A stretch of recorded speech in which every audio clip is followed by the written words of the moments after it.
Hello everyone, welcome back to my channel. আজকে আমি আবার তোমাদের সঙ্গে একটা নতুন ব্লগ শেয়ার করছি। আজ সকাল সকাল রেডি হয়ে আমি আর বাবা আমরা তিনজন মিলে চলে যাচ্ছি বালশিতে, আমার আদি শ্বশুরবাড়ি, মানে শ্বশুরবাড়ি আর কি, দেশের বাড়ি যেটা, সেখানে। মা আর রায় যাচ্ছে না, কারণ রায়ের রয়েছে টিউশন।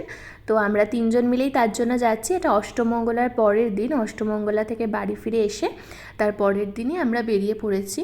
আর আমার মামার বাড়ির ওপরের রাস্তা দিয়ে যাওয়া হবে, তো সেই কারণে ইচ্ছাও রয়েছে আসার দিন মামার বাড়ি হয়ে তারপরেই আসবো।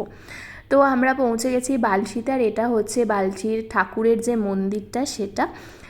তো আমরা পৌঁছে যাবার পরে স্নান সেরে ফ্রেশ হয়ে নিলাম, আর তারপরে এখানে আমার যিনি ঠাকুমা শাশুড়ি উনি বসেছেন পুজো করতে। শনিবার আর মঙ্গলবার এই দুদিন পুজো হয়, সব ভক্তরা আসে। আর এটা হচ্ছে আমার ঠাকুরদা, মানে শ্বশুর আর কি, ঠাকুরদা শ্বশুর। তারপরে বিকেলবেলা করে আমি রেডি হয়ে নিলাম, আর বালশিতেই কয়েকটা মন্দির আছে সেগুলো আমাকে ঘোরাতে নিয়ে গিয়েছিল। প্রথমেই গিয়েছিলাম বালেশ্বরের মন্দিরে। এটা হচ্ছে বালেশ্বর শিবের মন্দির, খুব বড় করে পুজো হয় ইয়ের সময়তে, শিবরাত্রিতে, গাজনে। আর এটা হচ্ছে লক্ষ্মীনারায়ণের মন্দির। সন্ধ্যেবেলা এখানে তখন হরিনাম হচ্ছিল, কীর্তন হচ্ছিল, সেটাই বসে বসে শুনছিলাম। তারপরে সন্ধে আরতিও হলো, সেটা দেখলাম, আমাদেরকে প্রসাদ দিল, প্রসাদ খেলাম।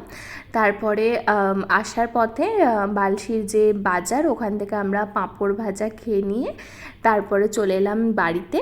আজকের ভিডিওটা এতটুকুই থাকলো। যদি তোমাদের ভালো লাগে অবশ্যই লাইক, কমেন্ট, শেয়ার আর সাবস্ক্রাইব করে দিও। দেখা হবে তোমাদের সঙ্গে আবার পরের কোনো ভিডিওতে। ততক্ষণের জন্য চলো টাটা।